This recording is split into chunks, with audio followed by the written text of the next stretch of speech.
जी हाँ मेरे प्रिय साथियों, तो स्वागत है आपका आपके अपने यूट्यूब चैनल पॉलीटेक्निकल में। तो आज हम आपके लिए लाए हैं घर्षण के कुछ क्वेश्चन और आज लगभग घर्षण के सभी क्वेश्चन को कवर अप कर दिया जाएगा। कल से आपको नए चैप्टर के एमसीक्यू प्रोवाइड कराई जाएगी।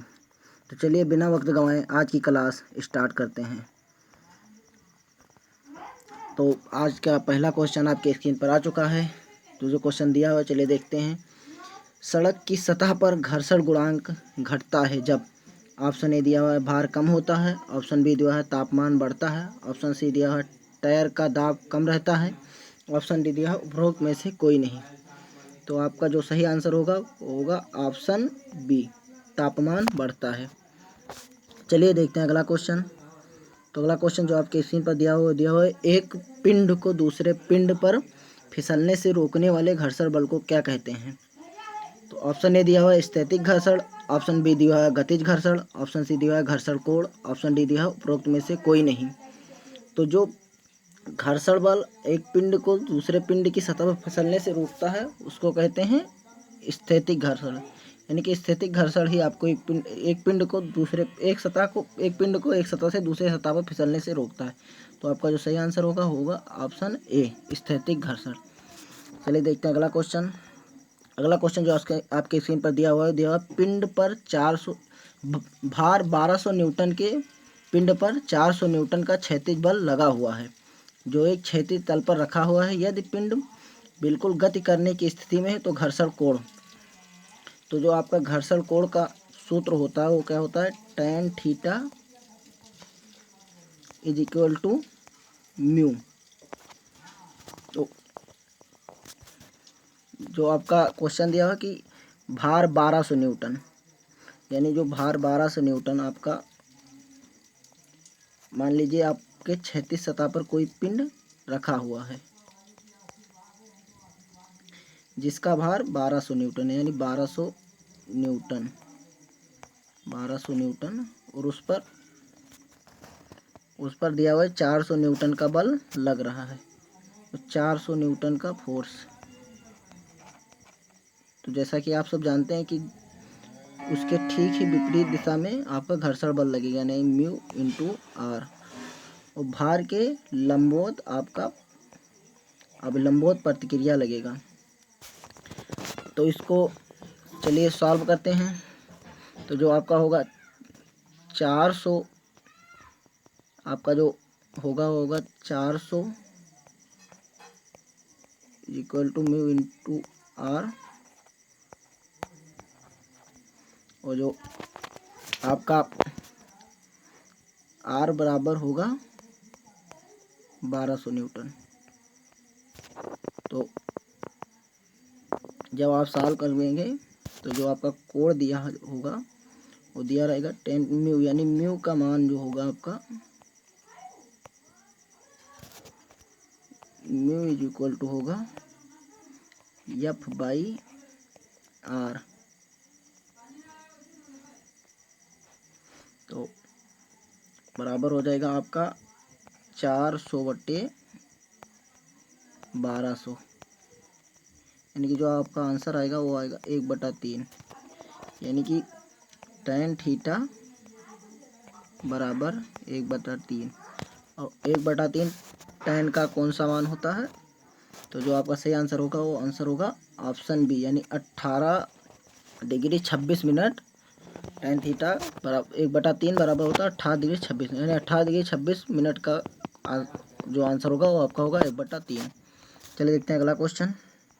जो अगला क्वेश्चन आपकी स्क्रीन पर दिया हुआ है कि 6 किलोग्राम का एक बल एक पिंड की ओर गति करने के लिए पर्याप्त है। पिंड की सतह के साथ घर्षण कोण 45 डिग्री है, तो एक पिंड का भार होगा, तब पिंड का भार होगा। तो जो जैसे दिया हुआ आपका 45 डिग्री, यानी जो घर्षण म्यू का मान होगा tan theta is equal to mu होता है। तो tan 45 degree is equal to mu. तो जैसा कि आप सब जानते हैं कि tan 45 का मान 1 होता है, 1, यानी म्यू का जो मान होगा आपका वो 1 हो जाएगा। जो यफ बल होता है वो बल बराबर होता है म्यू इंटू आर। बल आपका दिया हुआ है 6 किलोग्राम, तो 6 जो होगा 6 बराबर म्यू इंटू म्यू का म्यू बराबर 1 दिया हुआ, तो जो आपका देगा 6 बराबर 1 गुणे आर।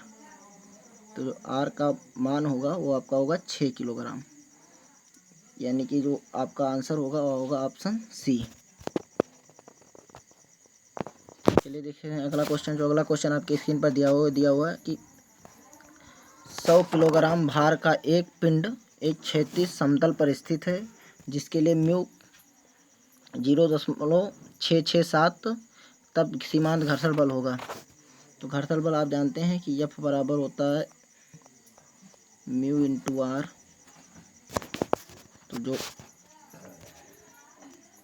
तो ये देखते हैं कि म्यू का जो मान दिया हुआ है कि एफ बराबर 0.667 गुणे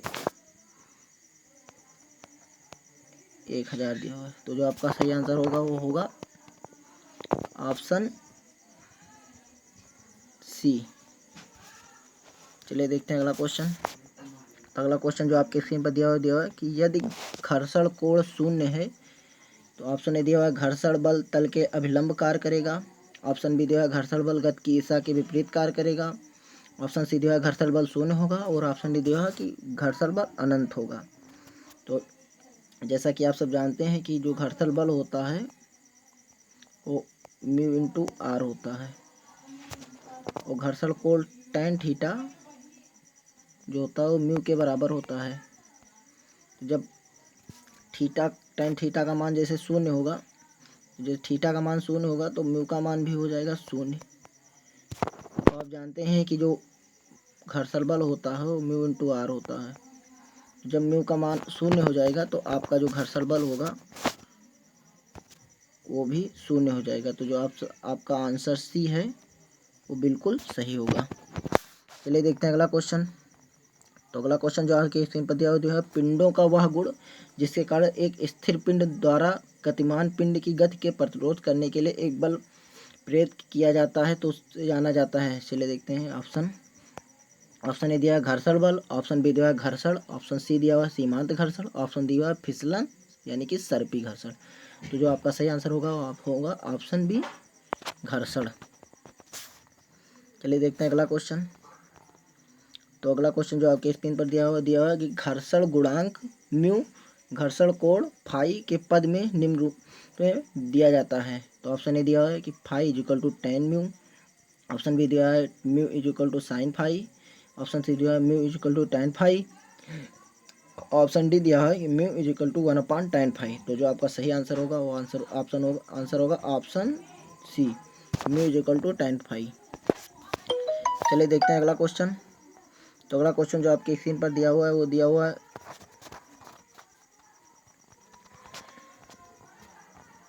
लेते हैं अगला क्वेश्चन। जो अगला क्वेश्चन आपकी स्क्रीन पर दिया हुआ है कि विराम में एक पिंड द्वारा अनुभव किया गया घर्षण कहलाता है। ऑप्शन ए दिया है स्थैतिक घर्षण, ऑप्शन बी दिया है गतिक घर्षण, ऑप्शन सी दिया है सीमांत घर्षण, और ऑप्शन डी दिया है घर्षण गुणांक। तो जैसा कि आप सब जानते हैं कि विराम में एक पिंड द्वारा अनुभव किया गया घर्षण स्थैतिक घर्षण कहलाता है। अब चलिए देखते हैं अगला क्वेश्चन। तो जो अगला क्वेश्चन स्क्रीन पर दिया हुआ है वो दिया हुआ है कि जब एक पिंड गति में हो तो मौजूद बल कहलाता है। ऑप्शन ए दिया है स्थैतिक घर्षण, ऑप्शन बी दिया है सीमांत घर्षण, ऑप्शन सी दिया है गतिक घर्षण, ऑप्शन डी उपरोक्त में से कोई नहीं। तो जैसा कि आप जानते ही होंगे कि जब कोई पिंड गति कर रहा है तो उसमें मौजूद घर्षण को गतिज घर्षण कहते हैं, यानी कि ऑप्शन सी ही आपका सही होगा। चलिए देखते हैं अगला क्वेश्चन। तो अगला क्वेश्चन जो आपके स्क्रीन पर दिया है कि गतिज घर्षण सदैव होता है।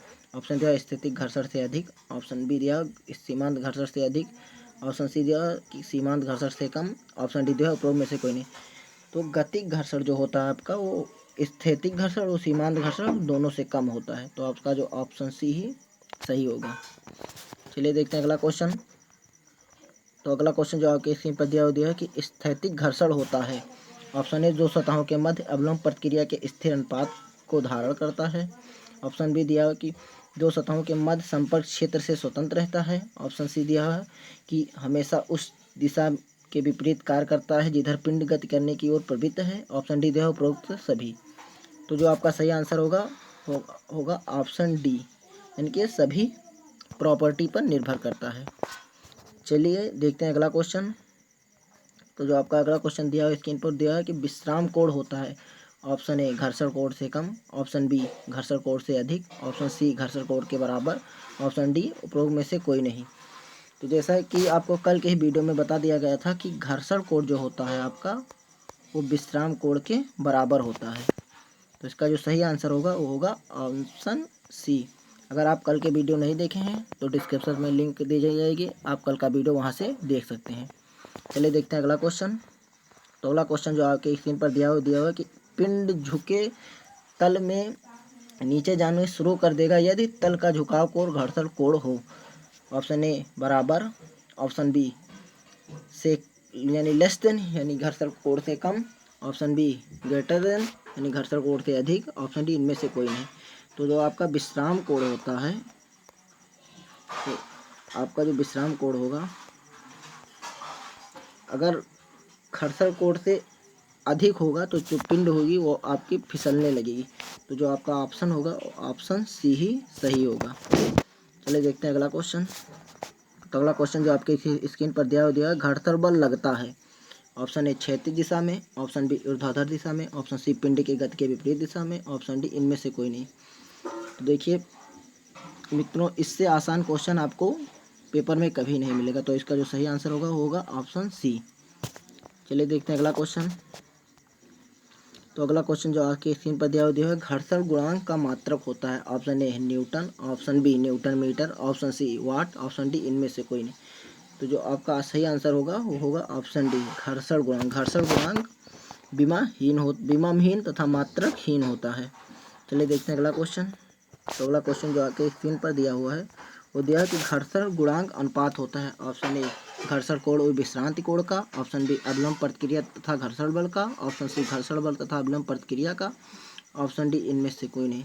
तो जो घर्षण गुणांक होता है आपका म्यू, वो होता है घर्षण कोण तथा अभिलंब प्रतिक्रिया के अनुपात। तो चलिए देखते हैं आपका जो आंसर होगा वो होगा ऑप्शन सी। चलिए देखते हैं अगला क्वेश्चन। तो अगला क्वेश्चन जो आपके स्क्रीन पर दिया है सीमांत संतुलन की स्थिति में विश्रांत कोण तथा घर्षण के बीच संबंध होता है। तो जो आपको कई बार ये क्वेश्चन बता दिया कि जो होगा वो होगा आपका घर्षण कोण विश्रांत कोण के बराबर होगा। तो ऑप्शन सी जो है आपका सही होगा।